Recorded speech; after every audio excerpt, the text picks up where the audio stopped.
අයිබෝන් tools master එකතුනට බොහොමස්තුතියි ඔයගොල්ලෝ පිළිගන්නවා අදත් ෆොටෝෂොප් අලුත් පාඩමකින් අද මම කියලා දෙන්නේ ෆොටෝෂොප් වලින් කොහොමද ෆොටෝ ෆිල්ඩ් එකක් ඇඩ් කරගන්න කියන විදිය මේකත් අතර ෆොටෝග්‍රාෆර්ස්ට ගොඩාක් වැදගත් වෙනවා මොකද ලෙන්ස් එකට ඉස්සරහ ග්ලාස් එකක් යූස් කරලා මේ ගන්න පුළුවන් ඉෆෙක්ට් එක අපිට පුළුවන් ෆොටෝෂොප් වලින් ලබා ගන්න.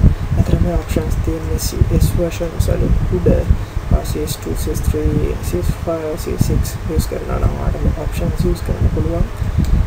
අපි බලමු කොහොමද මේ photo filters use කරන්න කියලා. අතරම අපිට පුළුවන්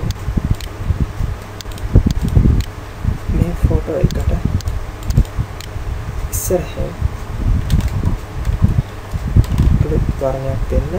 ඔයගොල්ලන්ට photograph එක capture කරද්දිම ඕන එකට lens එකට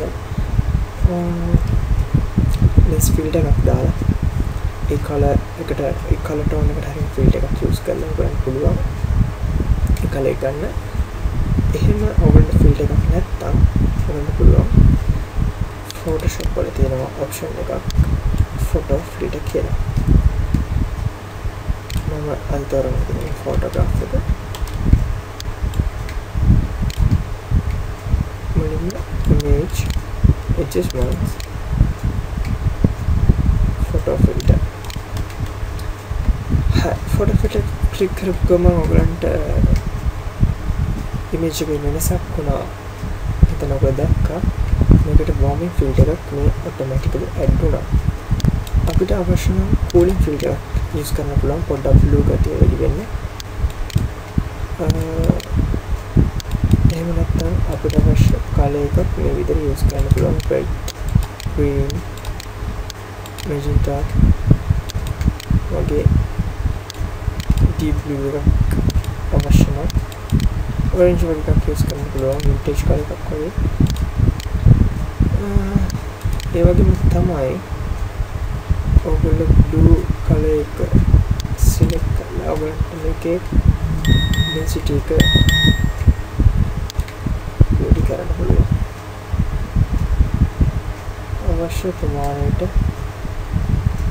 අඩිමිටි කරගන්න පුළුවන් මේකේ density එක. right ඔයගොල්ලන්ට තමයි තේරෙන්නේ නැති කොහොමද මේකේ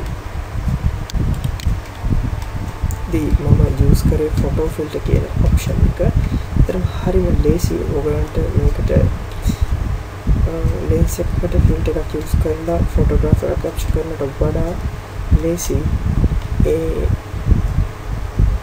සාමාන්‍ය ඔයගලන්ගේ lens එකෙන් capture කරලා මේ විදිහට Photoshop වලින් filter එකක් add කරගන්න. බලන්න ඔයගලන්ට වෙනස බලා ගන්න පුළුවන්.